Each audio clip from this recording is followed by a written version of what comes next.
কানের দুলি কাল হলো শিশু সাদিয়ার। যশোর প্রতিনিধি শেখ জালালের পাঠানো তথ্যচিত্রে থাকছে বিস্তারিত।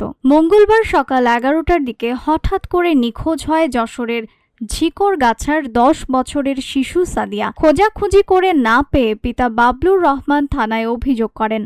এ সময় তারা একই গ্রামের আনিসউদ্দিন মোড়লের মেয়ে চম্পা খাতুনের ওপর তাদের সন্দেহের কথা জানান। চম্পা খাতুন প্যাথেড্রেন সহ নানা ধরনের মাদক সেবী বলে তার পরিবারের সদস্যরা জানিয়েছে। এক পর্যায়ে রাত 11:30টার দিকে চম্পার পরিবারের কাছ থেকে খবর পেয়ে বাড়িতে গিয়ে তাকে গ্রেফতার করে পুলিশ।